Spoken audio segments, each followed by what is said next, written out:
বিএনপিকে বাধ্য করার চূড়ান্ত সিদ্ধান্ত নিয়েছে জামাত জোট এবং বিএনপির বিরুদ্ধে একমাত্র করণীয় কিভাবে বিএনপিকে বাধ্য করা যায়, বিএনপিকে কিভাবে সাইজ করতে হয়, লাইনে আনতে হয়, এটা জামাত জোট একদম চূড়ান্ত করে ফেলেছে, ফাইনাল করে ফেলেছে। করণীয় একটাই, দ্বিতীয় কোনো অল্টারনেটিভ নেই।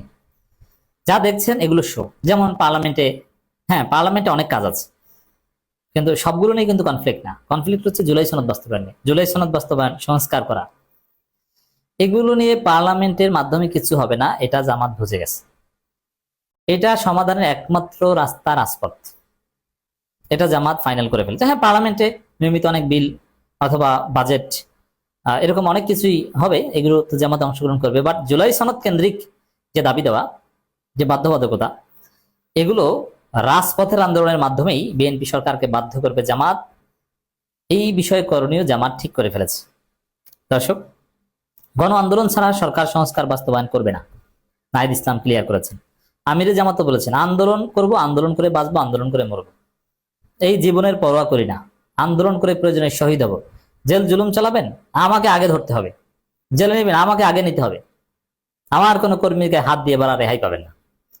চূড়ান্ত আন্দোলনের কথা বলছে এবং ঘোষণা দিচ্ছে জামাত এনসিপির নেতৃবৃন্দ। এমনকি যে প্রোগ্রামে আন্দোলনের চূড়ান্ত কথা বলেছে এবং আন্দোলনের কোনো বিকল্প নাই, একমাত্র করণীয় আন্দোলন, এটা ফাইনালাইজ হয়েছে শহীদ পরিবারের সাথে, জুলাই যোদ্ধা এবং শহীদ পরিবারের সাথে আলোচনায়। সেখানে জুলাই শহীদ পরিবার, জুলাই যোদ্ধাদের কথাও একটা, আন্দোলন আন্দোলন আন্দোলন। আন্দোলন ছাড়া বিএনপি লাইনে আসবে না এবং বিএনপিকে বাধ্য করতে হবে সেটা আন্দোলনের মাধ্যমে। অতএব এখন রাজনীতিতে কথা একটাই, আন্দোলন। তো দর্শক, গণ আন্দোলন ছাড়া সংস্কার বাস্তবায়ন বিএনপি করবে না। অতএব বিএনপিকে বাধ্য করতে হবে শুধুমাত্র আন্দোলনের মাধ্যমে, গণ আন্দোলনের মাধ্যমে। জুলাই যোদ্ধারা কেউ কেউ বলেছে যে আপনারা জামাত জোট, আপনারা কর্মসূচি ঘোষণা করেন, আমরা আপনাদের সাথে থাকবো, আমরা পার্লামেন্ট ঘেরাও করব, প্রয়োজনে 1 সপ্তাহের মধ্যে করব। আমি যেটা বিশ্বাস করি, অতীতে আপনারা আন্দোলন দেখেছেন, কখনো শাপলা চত্বরে, কখনো শাহবাগে, কখনো পল্টনে, কিন্তু এবার যে আন্দোলন আপনারা দেখবেন সেটা হবে মানিক মিয়া এভিনিউতে, পার্লামেন্টকে কেন্দ্র করে, এবং খুব সহজে জনগণ পার্লামেন্ট দখল করে ফেলবে। এবারের আন্দোলন যদি হয়, যদি লাগে, তাহলে পার্লামেন্ট দখলের আন্দোলন হবে। পার্লামেন্ট দখলের প্র্যাকটিস এদেশের আন্দোলনকারী জনতার আছে, তা আবারও সেরকম করতে পারবে। তো দর্শক, এমনকি একটা পর্যায়ে বিরোধী দল মহাসমাবেশ করতে চাইবে মানিক মিয়া এভিনিউতে, জোর করে করতে চাইবে। রাজনীতির ফোকাস পয়েন্ট হবে মানিক মিয়া এভিনিউ, সংসদ ভবনের সামনে। আর ওখান থেকে সরকার সবসময় আতঙ্কে থাকবে যে এত লক্ষ মানুষ হয়েছে মানিক মিয়া এভিনিউতে, এরা সবাই যদি সংসদের ভিতর ঢুকে যায়, কেউ ঠেকাতে পারবে? জনস্রোত পারবে না। এই জন্য বলি যে এবার আন্দোলন অনেকটা সহজ হবে। বিএনপি, আপনারা দাবি মেনে নিন, নইলে খুব সহজে আপনাদের পতন হবে। আগের মতো কাঠখড় বেরোতে হবে না, কষ্ট হবে না।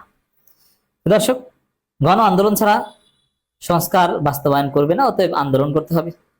সেই প্রস্তুতি নেয়ার, গণ আন্দোলনের প্রস্তুতি নেয়ার আহ্বান জানিয়েছেন নাহিদ ইসলাম। জামাতের আমিরও সেম, জুলাই যোদ্ধারাও সেম, সার্জিস আলমরাও সেম, আন্দোলন ছাড়া কোনো কথা নেই।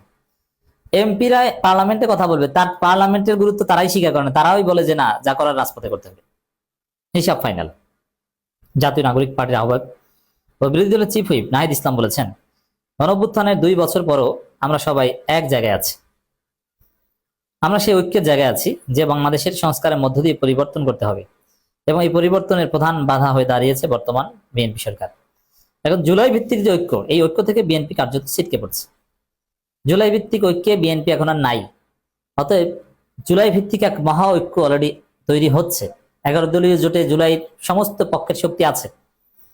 এমনকি বিএনপির সাথে যারা জুলাই ভিত্তিক আছে, যেমন গণ অধিকার পরিষদ, অবশ্যই জুলাই পক্ষের শক্তি, তারাও বিএনপির সাথে নাকি শেষ পর্যন্ত থাকবেন না বা থাকতে পারবেন না গণভোট সংস্কার এগুলো প্রশ্নে। কারণ ভিপি নূর একা এমপি মন্ত্রী হয়েছেন, একক ব্যক্তি নির্ভর দল এমনিতে হয়েছে, আবার এখানে অনেক ভিশনারি তরুণ আছে, তারা আবার এটা চান না। এই জন্য ভিপি নূরদের মতো দলের ভবিষ্যৎ বিকাশের জায়গা কিন্তু রাজপথ। অতএব তারাও রাজপথে আসতে পারে। জুলাই ভিত্তিক মহা ঐক্য হবে এবং সে ঐক্যে বিএনপি থাকবে না, সে ঐক্যটা হবে বিএনপির বিরুদ্ধে। বিএনপি হবে জুলাই গাদ্দার, অতএব জুলাই গাদ্দারদের বিরুদ্ধে মহা ঐক্য। সরকার কখনো সংস্কার বাস্তবায়ন করবে না উল্লেখ করে নাহিদ ইসলাম বলেন, আমরা চেয়েছিলাম সংসদে সবকিছু সমাধান হবে, এবং সরকার সংস্কার বাস্তবায়ন করবে না, সংসদে সবকিছু করতে হবে। What does it mean? It means আন্দোলন আন্দোলন আন্দোলন। কিন্তু সংসদকে ব্যর্থ করে দেওয়া হয়েছে, মানে ব্যর্থ করে দেওয়া হবে তা না, ওটা শেষ। ওটা আমরা আগেই বলেছি, জুলাই সনদ বাস্তবায়ন ছাড়া যে সংসদ, ওই সংসদে জনগণের কোনো সমস্যার সমাধান অতীতে কখনো হয়নি। এই যত অপকর্ম সবকিছু এই সংসদে হয়েছে, বাকশাল কায়েম হয়েছে এই সংসদে। আমরা চেয়েছিলাম সংসদে সবকিছু সমাধান, কিন্তু অলরেডি ব্যর্থ। এবার আমাদের গণ আন্দোলনের প্রস্তুতি নিতে হবে। গণ আন্দোলন ছাড়া সরকার সংস্কার বাস্তবায়ন করবে না। তবে এবার আমাদের পরিকল্পনা মোতাবেক রাজপথে নামতে হবে। এবার আর ব্যর্থ কিংবা সফল অর্ধেক হতে চাই না। হ্যাঁ, এবার বুঝেন, বিএনপিকে একদম ছাই মেখে ধরবে এবং গণ আন্দোলন সফল হবে, এবং এটা মেটিকুলাস ডিজাইন গণ আন্দোলন করবে জামাত এনসিপি। এই করণীয় ফাইনাল। জাস্ট আমরা রাজপথে নামলাম, কিছু দাবি মানলে একটা সমঝোতা করে পিছু হটবো না, অক্ষরে অক্ষরে জুলাই সনদ বাস্তবায়ন করতে হবে এবং বিএনপিকে করাতে বাধ্য করবে। এজন্য একদম non stop point of no রিটার্নে যে আন্দোলন করবে জামাত এনসিপি জোট, এটা ফাইনাল হয়ে গিয়েছে। এটা শহীদ পরিবারকে জানিয়ে দিয়েছে জামাত যে না, আমরা পয়েন্ট অফ নো রিটার্নে আছি, আন্দোলনের কোনো বিকল্প নেই। এবং কোনো মূল্য ঝুলানোতে বিশ্বাস করবে না জামাতের। এখানে জামাত এনসিপির টাইম এখানে 180 দিন, 17 এপ্রিল থেকে 17 ফেব্রুয়ারি থেকে 180 দিনের হিসাব। 180 দিনের মধ্যে সংস্কার বাস্তবায়ন করতে হবে, জুলাই সনদ অক্ষরে অক্ষরে বাস্তবায়ন করতে হবে। 180 দিনের মধ্যে জুলাই সনদ অক্ষরে অক্ষরে পরিপূর্ণভাবে বাস্তবায়ন না করাতে পারলে তখন জামাতও ব্যর্থ।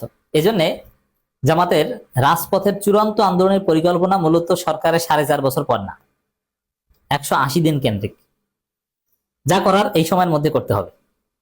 অলরেডি জামাত এনসিপির এই হুঙ্কারে তারেক রহমান একটা টনক নড়েছে। তারেক রহমান মুখ খুলছেন যে সংস্কার কোনো দলের না, এটা বাংলাদেশ রক্ষার দাবি, আমরা ঐক্যবদ্ধ আছি। এবার আমরা মঞ্চে যারা বসে আছি তারা সামনে দাঁড়াবো, গুলি আসলে আগে আমাদের বুকে লাগবে।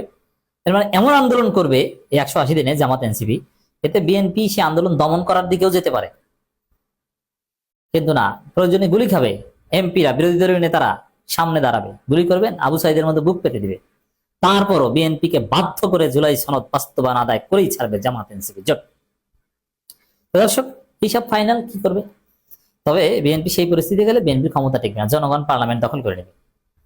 এজন্য বিএনপির যদি সুবুদ্ধির উদয় হয়, দ্রুত তারা জামাত এনসিপির দাবি অনুযায়ী অক্ষরে অক্ষরে জুলাই সনদ বাস্তবায়ন করবে। এছাড়া বিএনপির বাঁচার কোনো উপায় আমরা দেখি না।